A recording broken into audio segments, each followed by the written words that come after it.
Capítulo 5. Saber lo que se hace. El secreto de la verdadera educación. Ya hemos hablado antes de la educación y su papel en el éxito. Hemos mostrado que varios de los 10 hombres ricos que analizamos no se beneficiaron con una educación académica muy esmerada. Lo mismo ocurre con muchos millonarios, a tal punto que ciertos analistas llegan a preguntarse si los estudios no serán un obstáculo para el que quiere enriquecerse. Nosotros no iremos tan lejos. Además, para desalentar a los partidarios de esa hipótesis bastaría con citar el caso de John Paul Getty, que, como se recordará, fue diplomado de la prestigiosa Universidad de Oxford, Inglaterra. La instrucción académica no es en sí un mal, sobre todo en nuestra sociedad, donde la técnica y la ciencia alcanzan tal grado de refinamiento. Pero muchos autores han notado, al igual que muchos millonarios, que puede encerrar ciertos peligros, el primero de los cuales sería que los estudios actuales son tan largos que demoran de manera inevitable el momento en que el hombre puede lanzarse al fin a la conquista del mundo y los millones. A veces se pierden años decisivos. El que comienza a los 18 o 20 años en sus intentos de enriquecerse dispone en general de una ventaja inicial de 5 o 6 años, si no más, con respecto al universitario, y más sobre cualquiera que desee proseguir estudios aún más especializados. En su obra Los Millonarios, Max Gunther observa: es notable comprobar cuán pocos, entre los muy adinerados, han ido a la facultad o incluso a la escuela secundaria. Clement Stone abandonó los estudios pues estimaba que no tenían nada que ver con la meta que se había fijado: hacer dinero. Howard Hughes, que tenía el tiempo y todo el dinero necesario para asistir a una universidad, rechazó la idea, considerándola una pérdida de 4 años. William Lear ni siquiera llegó a la escuela secundaria. Si la existencia de estos hombres no permite hacerse una idea general, sin embargo trasluciría una verdad. En los Estados Unidos, la facultad clásica no enseña nada o bien muy poco de lo relacionado con los modos de hacer una fortuna. Durante la Primera Guerra Mundial, Henry Ford fue tratado de pacifista e ignorante por un periodista. Ford, insultado, decidió demandar al diario. Así es como Napoleón Hill cuenta esa anécdota tan instructiva. Cuando el asunto pasó a juicio, los abogados del diario trataron de demostrar que Ford era un ser inculto y, para ponerlo en dificultades, le formularon numerosas preguntas sobre temas variados e inesperados. Por ejemplo, ¿quién era Benedict Arnold? ¿O cuántos soldados enviaron los ingleses a los Estados Unidos para sofocar la rebelión de 1776? Fue entonces cuando Ford replicó: no conozco el número de soldados ingleses que vinieron como expedicionarios, pero oí decir que eran muchos más que los que volvieron a su patria. Por último, excedido por el interrogatorio, lanzó a sus adversarios: permítanme que les recuerde que en mi oficina tengo una cantidad de botones eléctricos. Me basta apoyar el dedo sobre uno de ellos para que acuda el hombre que responderá a cualquier pregunta relativa al tema del que me encargo personalmente y al cual consagro todos mis esfuerzos. Ahora, ¿serían ustedes tan amables de explicarme por qué, con el único objeto de responder a las preguntas de ustedes, yo debo tener el cerebro lleno de cultura general cuando estoy rodeado de colaboradores que suplen cualquier laguna o desconocimiento de mi parte? La lógica de esta respuesta desarmó al abogado, y el público de la audiencia reconoció que las palabras de Ford eran las de un hombre inteligente e instruido. Los largos estudios pueden igualmente acarrear el riesgo de embotar una cierta audacia, un cierto sentido de la iniciativa, el gusto del riesgo, pues la cerebralidad y el análisis, a ultranza, se privilegian a menudo a expensas de la acción, al punto de engendrar a veces un verdadero inmovilismo. En Los ricos y los superricos podemos leer lo siguiente: los educadores que predican como es debido los beneficios de la instrucción tratan desesperadamente de demostrar, con la ayuda de estadísticas, que, en conjunto, los individuos instruidos pueden aspirar a salarios más elevados que los ignorantes. Esta afirmación es exacta cuando se trata de ejecutivos medios de una empresa cuyas operaciones totales exigen un personal altamente calificado. En ese caso las remuneraciones varían en proporción con las responsabilidades y la productividad de cada uno. Pero nada es menos cierto en lo que concierne a los dueños de grandes fortunas. La instrucción puede ser, por el contrario, un serio hándicap para el que quiere convertirse en millonario.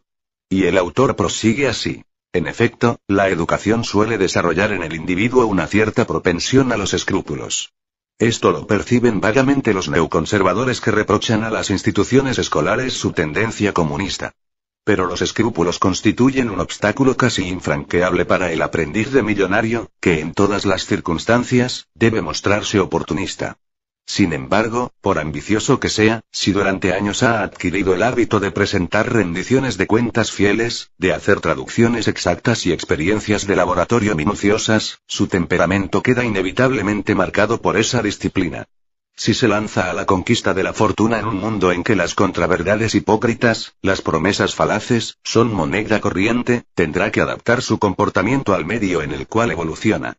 Aunque triunfe, el proceso de esta adaptación lo pone en condiciones de inferioridad ante los ignorantes que no deben derrochar su energía en esfuerzos de ese tipo y se apoderan de todo lo que se les cruza por delante sin la menor inquietud. No nos resta ahora más que aclarar que la educación también presenta ventajas positivas. Vivimos en una sociedad en la que un diploma puede abrir muchas puertas. Lo cual no significa, desde luego, que le asegurará el éxito. Pero a menudo le permite tener su primera oportunidad. Los conocimientos generales puede, además, ser de gran utilidad. Como el éxito siempre se relaciona con los demás, pues uno nunca se enriquece solo, el conocimiento de la psicología, la sociología, la historia, etc., permite ampliar la visión y perfeccionar el juicio. Pero hay que recordar que esos conocimientos no serán verdaderamente válidos más que en la medida en que sepa usarlos para sus fines. El punto más importante con respecto a la relación entre la educación y el éxito es el siguiente. Si bien muchos hombres ricos no han asistido mucho tiempo a la escuela, por el contrario, todos sin excepción, se han convertido en especialistas en su campo de actividad. Todos, sin excepción, se las han arreglado para llegar a ser expertos en lo suyo y se han esforzado por saber lo más posible en ese campo. El no plegarse a esta exigencia conduce necesariamente al fracaso o a la mediocridad. En su libro Hacerse rico, Getty establece las 10 reglas que lo condujeron al éxito y que, en su opinión, han permitido enriquecerse a todos los millonarios que él conoció.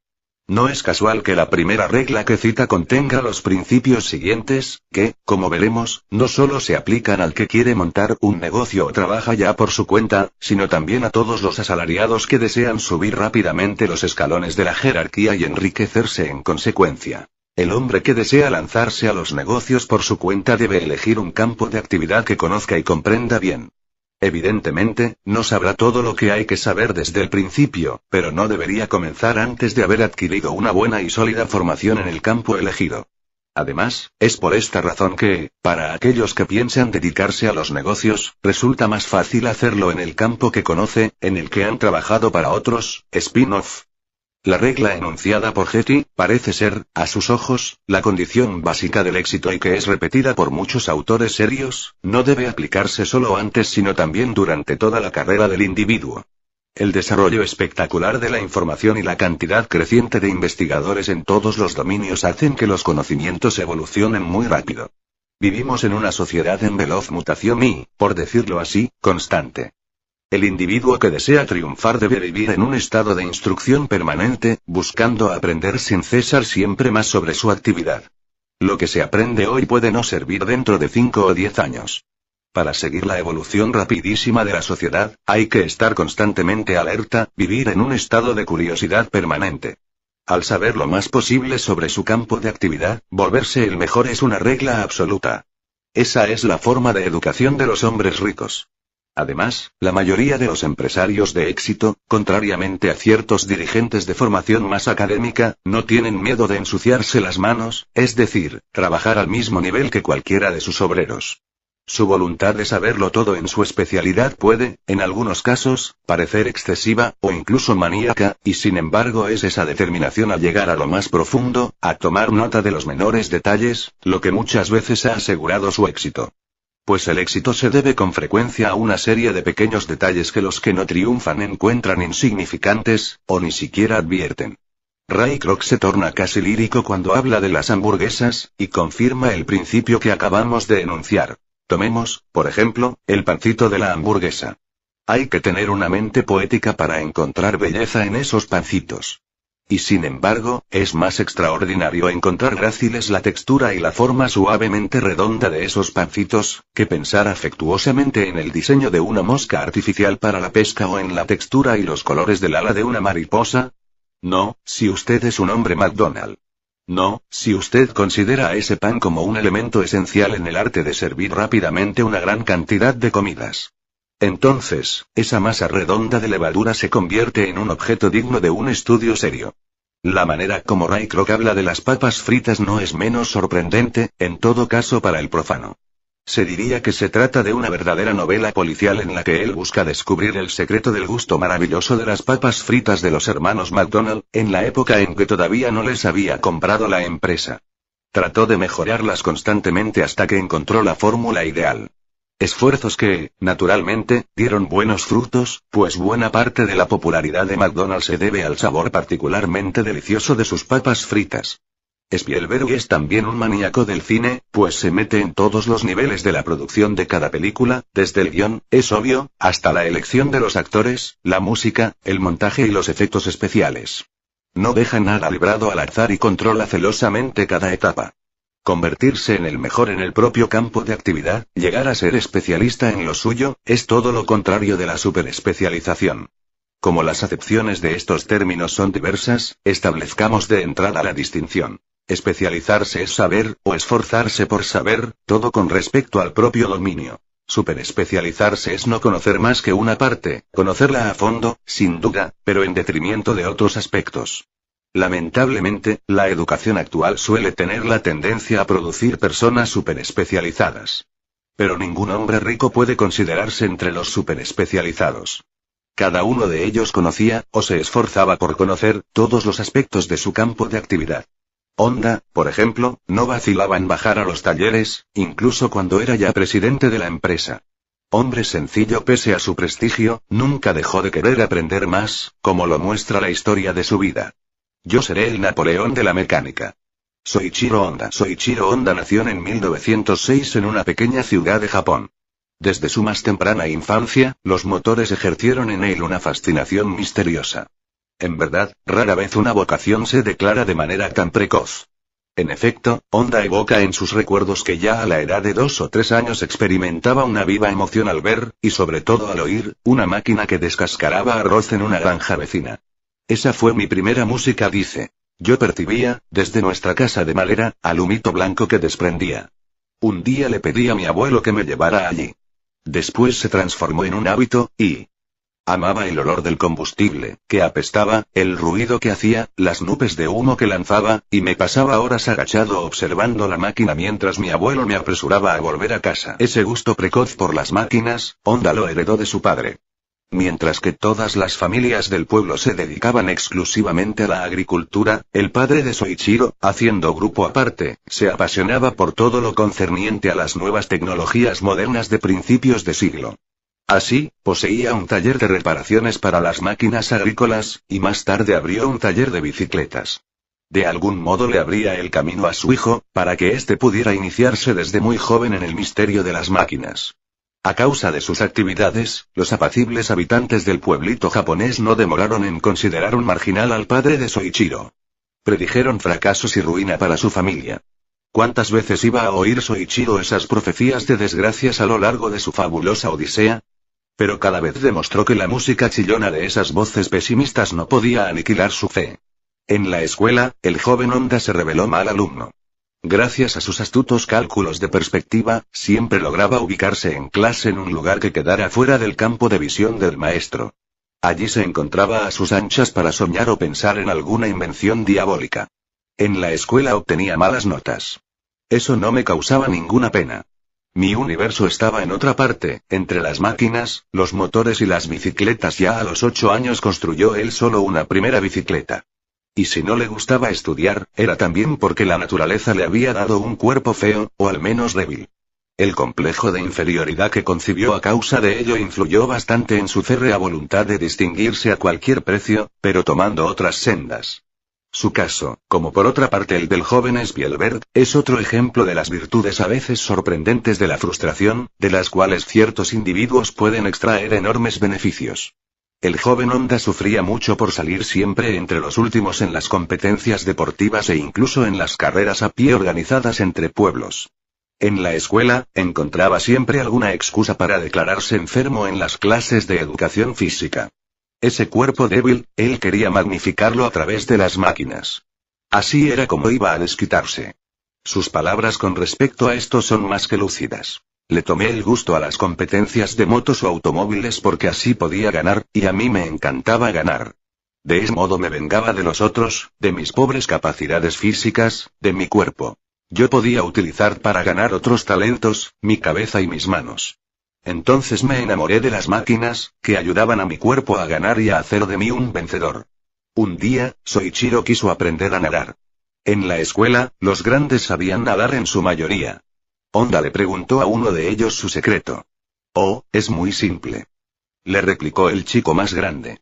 Lo único que debes hacer es tragarte un medaka y entonces podrás hacer como y sentirte feliz en el río. El medaka es un pececito muy pequeño, negro, nada atractivo pues se parece a un renacuajo. Ingenuo, el joven Honda se fue al río, atrapó un medaka, no sin esfuerzo y repugnancia, y se lo tragó según la prescripción del maestro de natación improvisado.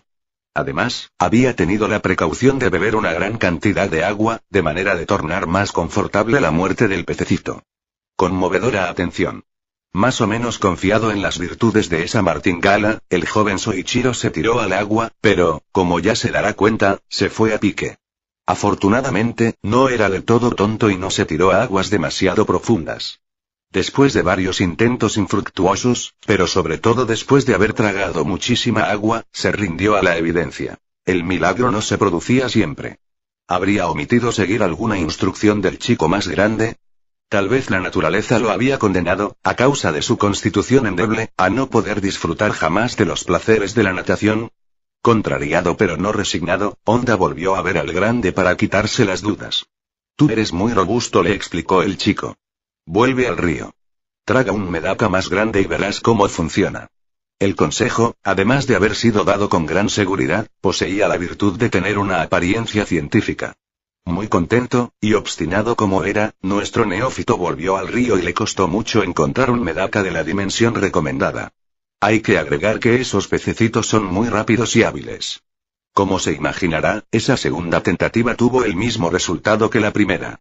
Sin embargo, el japonésito todavía no se había resignado a la idea de que nunca podría nadar como los otros chicos de su edad.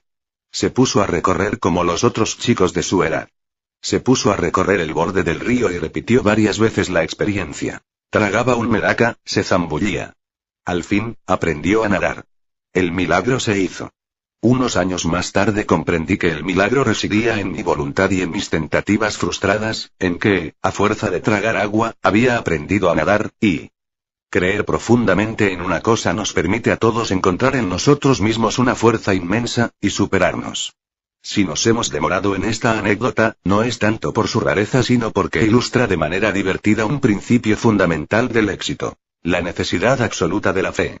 Llegar a ser el Napoleón de la mecánica. Un personaje ilustre iba a marcar considerablemente, al inspirarlo con su ejemplo, al joven Honda. Napoleón. Supo de su existencia gracias a su padre, pero no disponía de muchos detalles sobre él. Físicamente me lo imaginaba como un hombre tan grande y fuerte como su poder y su fama. Cuando, años más tarde, me enteré, leyendo libros de historia, de que era de baja estatura, no me decepcioné. Yo mismo no era muy alto y me resultaba evidente que no se mide la grandeza de un hombre por su estatura física, sino por sus actos, por la huella que deja en la historia de los hombres. Supe que Napoleón era de orígenes modestos, que quizás su familia vivía de una manera muy pobre, y... Por lo tanto, no era necesario nacer noble o rico para triunfar en la vida. Había otras cualidades que daban derecho al éxito. El coraje, la perseverancia, el gusto soñador por la ambición. Además, reforzando su admiración por ese prestigioso modelo, y al mismo tiempo programándolo de manera positiva, lo cual es raro, su padre le repetía constantemente. Cuando seas grande, serás un hombre famoso y poderoso y como Napoleón. El joven Soichiro no tardó en encontrar puntos en común entre su héroe y él. El gran general, como él, era bajo.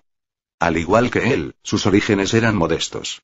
Además, Napoleón había nacido en una isla, como Honda, y había conseguido conquistar un continente.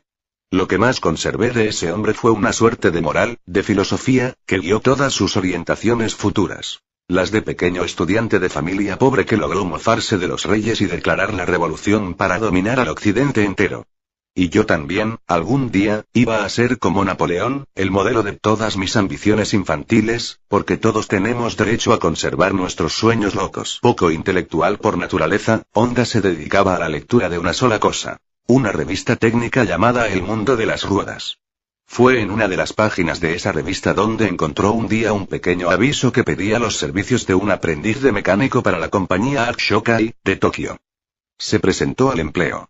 Unos días más tarde recibió una respuesta positiva. A su padre le costó un poco aceptar que abandonara sus estudios para partir hacia la capital. Soichiro tenía 15 años. El puesto que se le confió al joven Honda no correspondía a sus ambiciones ni a sus expectativas. En lugar de ser aprendiz de mecánico, se convirtió de algún modo en babysitter del recién nacido de la familia de su empleador. Es que su patrón consideró que era demasiado joven para que se le confiara la reparación de un motor. ¡Qué humillación!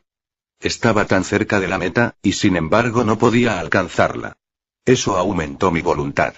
Habría sido muy torpe de mi parte plantar al bebé y volver a mi casa, desalentado, haciendo desaparecer así toda esperanza de formación mecánica. Dicen que en cada hombre queda una huella del cerebro de Dios.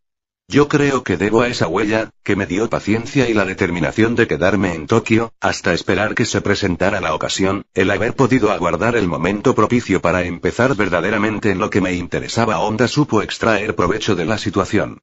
Mientras cuidaba al bebé, que llevaba a la espalda, Honda se paseaba por el taller de las reparaciones, observando minuciosamente las maniobras y operaciones que allí se realizaban. Así pudo adquirir un sentido general de la mecánica, mucho más vasto que si se hubiera visto limitado a ejecutar una tarea específica. El negocio prosperaba, y el señor Sakakibara, el dueño, decidió que quizá era ya tiempo de enviar a Soichiro a su primer puesto de trabajo, y ese fue en verdad un gran día para Soichiro. Entró en el universo maravilloso de la mecánica. El joven aprendiz no tardó en demostrarse un mecánico dotado. Ni un ruido sospechoso, ni una pérdida de aceite se le escapaban. Pasó así 6 años de su vida profundizando sus conocimientos de la mecánica. A los 20 años, el patrón lo llamó a su oficina para preguntarle si no deseaba regresar a su pueblo natal. El joven creyó al principio que el patrón quería decirle con eso que ya no necesitaba sus servicios. Pero había comprendido mal las intenciones del hombre. Kibara, que preveía para él un porvenir brillante, le propuso abrir una sucursal en la ciudad de Hamamatsu, pues allí iba creciendo una importante clientela. De más está decir que el joven Honda aceptó con entusiasmo ese desafío, sobre todo porque le permitía regresar con su familia, de la que vivía separado desde hacía tantos años. Me convertí al fin en un hombre independiente, un hombre de verdad, dueño de sus brazos, sus piernas, su cerebro, su destino, sus horarios y de los riesgos que sabría correr. Esa sensación de libertad solo la sienten los que montan un negocio propio. El estudio de la vida de los 10 hombres ricos ha demostrado que ese sentimiento parece compensar con creces la inquietud que engendra el hecho de quemar las naves. Sin embargo, parece que hace falta una disposición de carácter especial para echarse al agua sin quedar paralizado por la angustia de la incertidumbre material de los principios. Durante la larga ausencia de Honda muchas cosas habían cambiado en su apacible pueblo natal. Entre otras, habían abierto sus puertas 2 o 3 talleres mecánicos. Honda creía que él iba a ser el único. Ahora iba a tener que competir con sus rivales, encontrar un medio de ser y trabajar mejor que los otros. Nuestro hombre no demoró en comprender que, para triunfar en su taller, tenía que hacer 2 cosas bien definidas. En primer lugar, aceptar las reparaciones difíciles que desalentaban a los mecánicos de otros talleres. Después proceder con la mayor rapidez posible, para que el cliente no tuviera que privarse de su vehículo durante muchos días. Con métodos semejantes, Honda no demoró en hacerse una sólida reputación. A veces no vacilaba en trabajar toda la noche para poder entregar por la mañana un trabajo urgente. Estaba dispuesto a pagar ese precio. Su genio inventivo, siempre despierto, se manifestó en esa época de manera particular. En ese entonces los rayos de las ruedas de los vehículos eran de madera, material que no resistía bien las embestidas de los caminos. Honda tuvo la idea de reemplazar la madera por metal. La idea era simple. Pero había que tenerla. A los 30 años, Honda firmaba su primera matrícula de inventor. Sus rayos de acero conocieron gran éxito y se exportaron a todo el mundo. Ese invento me hizo saborear los frutos de la paciencia artesanal de la aventura industrial. Dirigir un taller o un negocio es como conducir un autobús. Hay que parar en todos los pueblos y recoger la clientela local, pero no se puede ir más allá, a grandes distancias. Es cierto, se puede vivir feliz de esa manera, pero yo tenía la ambición de ir más lejos y a más velocidad. Poco a poco fue germinando en su mente la idea de montar un negocio totalmente propio, romper con su patrón de Tokio para fundar su propia empresa. ¿En qué campo? Los pistones parecían ofrecer posibilidades interesantes. Pero sus socios, más conservadores, no compartían el mismo entusiasmo. Al fin los convenció. E invirtió todos sus ahorros para fundar la Tokai Seiki, empresa industrial de producción de segmentos de pistón. Sin fructíferas, pues el segmento que fabricaba Honda no poseía la elasticidad necesaria y era invendible. Honda recuerda la reacción de sus amigos al respecto de tal fracaso. Muchos de mis amigos venían a decirme que me convenía quedarme en mi taller, ir agrandándolo de a poco y dedicarme a hacer prosperar mi negocio en lugar de lanzarme a aventuras inciertas. En esa operación había invertido todo el dinero que tenía ahorrado.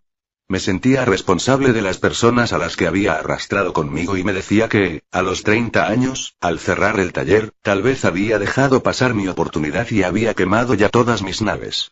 Bajo el peso del fracaso y la responsabilidad, Honda cayó gravemente enfermo. Pero al cabo de una convalecencia de 2 meses volvió a la carga, resuelto a superar el problema de sus pistones. Como es de imaginar, las fundiciones de la región se negaban a revelar sus secretos de fabricación. Honda tenía que descubrirlos solo. Se empeñó noche y día en encontrar la solución, pero sin éxito. Los pistones que él producía seguían siendo duros como la piedra. Aun con la mayor determinación del mundo, Honda tuvo que rendirse a la evidencia. Le faltaban conocimientos técnicos para ir más lejos. Sin duda muchos, en el lugar de Honda, habrían renunciado a esa altura, pero él, haciendo a un lado su orgullo, aceptó volver a las aulas. Se inscribió en la universidad con el objeto de estudiar ingeniería. Cada mañana asistía a clase y, en cuanto terminaban los cursos, volvía apresuradamente al taller, tratando de poner en práctica lo que había aprendido. Su permanencia en la universidad duró 2 años, y concluyó con una expulsión. Es que, obstinado en lo suyo, Soichiro solo había asistido a los cursos que concernían a la fabricación de segmentos, evitando todos los otros. Yo era como un hombre hambriento al que se le quiere explicar largamente las leyes generales de la dietética y sus consecuencias y aplicaciones, en lugar de darle de comer. Honda trató en vano de explicarle su caso al director. Él no iba a buscar un diploma, sino conocimientos. Lo cual ofuscó al director. Honda regresó a su fábrica, lleno de nuevos conocimientos, y terminó produciendo pistones con todas las características requeridas. Había ganado la partida. Gracias a los sostenidos esfuerzos de Honda, la Tokai Seiki fue afirmando progresivamente su posición en el mercado y comenzó a disfrutar de una excelente reputación. Sin embargo, la Segunda Guerra frenó el proceso de la empresa. En efecto, en junio de 1945 las fábricas de Honda fueron destruidas por las bombas estadounidenses.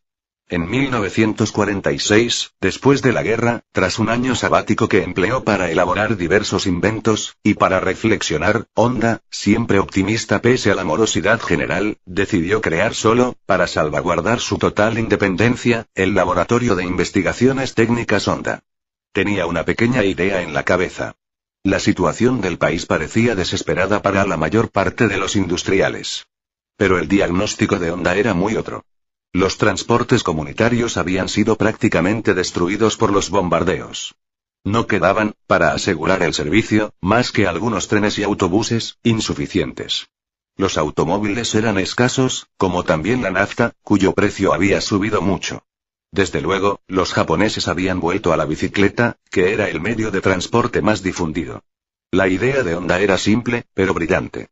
Y, sobre todo, se adecuaba a una necesidad general de la población. Fabricar un motor que se adaptara a la bicicleta y se convirtiera, con pocos gastos, en una suerte de ciclomotor. Al principio Honda se contentó con transformar los motores revendidos a bajo precio por el ejército. El éxito fue inmediato. Ante la creciente demanda, y como el ejército había agotado todo su stock, Honda debió elaborar su propio motor, el modelo A Honda. El recién nacido de Soichiro fue bautizado enseguida Bike Motor. El éxito de esos motores fue en parte atribuible al hecho de que Honda había logrado desarrollar un medio ingenioso para reducir el consumo de nafta, mediante una mezcla de resina y nafta y un carburante apto a recibirla. Alentado por la buena marcha de sus negocios, Honda abrió, en febrero de 1948, una fábrica más grande de montaje de motores. Pero no podía detenerse allí. Tenía que ir más allá. Fabricar motos. El proyecto parecía utópico, o insensato. Desde la derrota japonesa, no había, por así decirlo, una sola moto en el país. Y el retraso tecnológico de Japón era serio. No obstante, el 24 de septiembre de 1948, Honda creó la Honda Motor Company. Las primeras pruebas fueron más bien decepcionantes, pues las estructuras de las motos no resistían el peso del motor. Pero en agosto de 1949 se hallaba en pie el primer prototipo de moto. Se lo bautizó Dream. La nueva moto tenía solo 98 cc de cilindrada, una potencia de 3 CV. Para Honda era, sin embargo, la moto de sus sueños. Respondía a sus sueños de velocidad de cuando era niño. Empero, pese a este primer éxito, la producción de la moto Dream engendró numerosas dificultades financieras. El mercado era inestable y limitado, sin contar la quiebra de varios distribuidores. Honda sufrió rápidamente graves pérdidas que lo pusieron al borde de la bancarrota. Él, que era fundamentalmente un inventor, se reveló un mal gestor. Su inteligencia le hizo comprender esa debilidad de su personalidad. Él mismo confesará después: si yo hubiera debido cuidar solo de mi empresa, muy rápidamente habría ido a la quiebra.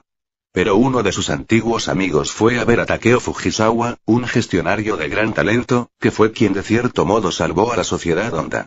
Esta asociación decisiva del genio soñador y el genio gestor es un buen ejemplo del principio que afirma que el éxito no se hace solo.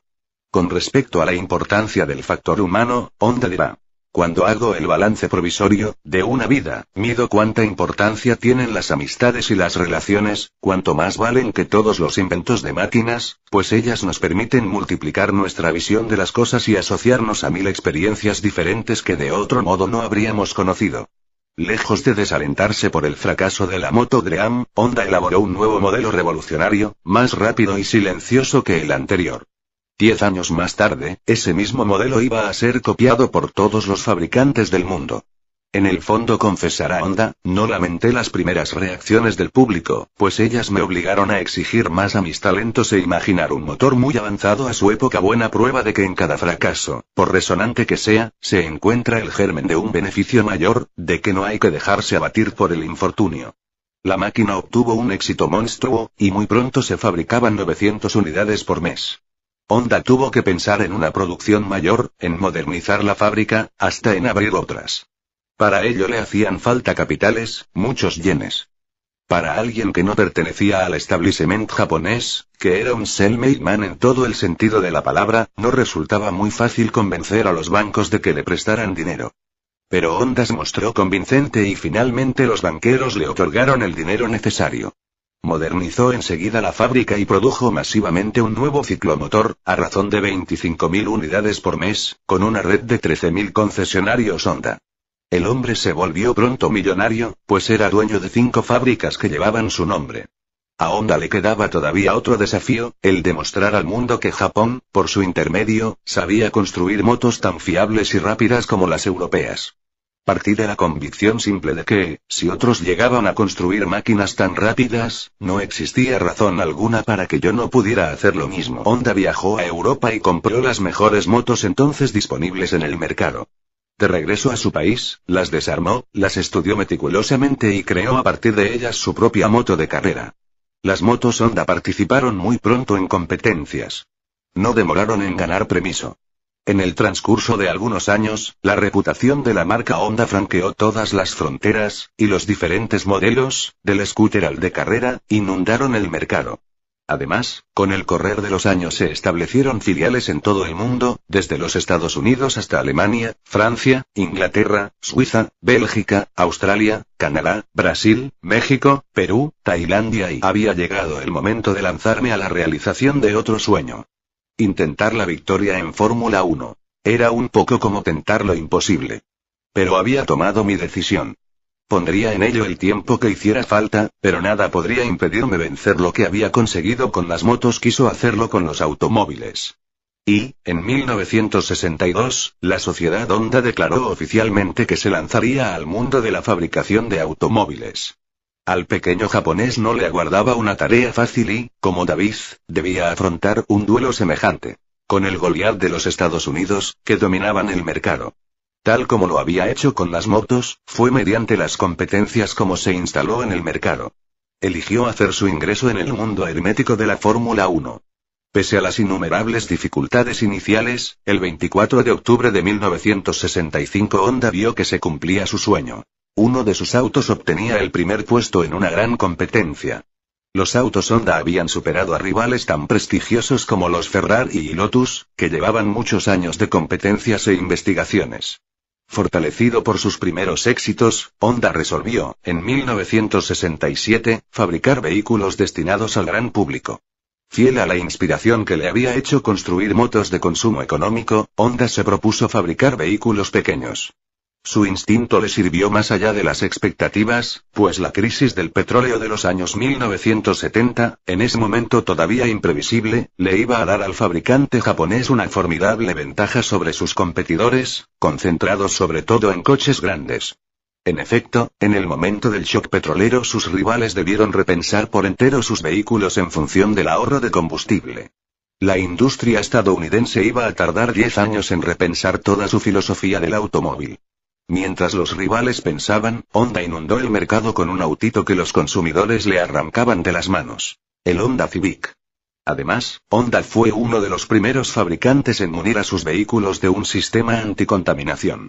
Así, cuando muchos gobiernos legislaban a este respecto, él ya estaba listo a responder a las nuevas normas, mientras que sus rivales demoraron en adaptar a todos sus vehículos a las nuevas reglamentaciones. Otro factor preponderante en el éxito espectacular de Honda fue, sin duda, la robotización precoz de sus fábricas, que maravilló a todo el mundo. El éxito espectacular de Honda es sobre todo instructivo en el sentido en que ilustra no solo el principio de que se puede triunfar a partir de nada, sino sobre todo que se puede hacerlo en circunstancias exteriores extremadamente precarias. Poco después de la guerra, Japón era, en efecto, un país arruinado donde el salario medio era de unos $1000 por año. Fue gracias a individuos como Honda que ocurrió lo que se ha dado en llamar el milagro japonés. Recuerde el ejemplo de este pequeño Napoleón japonés cuando ponga como excusa que las condiciones económicas no son propicias a su enriquecimiento. A través de los años, Honda ha ido confesando los grandes principios de su éxito, que consignó al fin en sus memorias. Para concluir el relato sorprendente de su vida, les presentamos su filosofía del éxito, que él ha resumido en 5 puntos. 1. Actuar siempre con ambición y juventud. 2. Respetar las teorías sanas, encontrar las ideas nuevas, y emplear nuestro tiempo para el mejor rendimiento. 3. Encontrar placer en nuestro trabajo, y hacerlo en condiciones agradables. 4. Buscar constantemente una cadencia armoniosa del trabajo. 5. Tener siempre presente el valor de la investigación y el esfuerzo.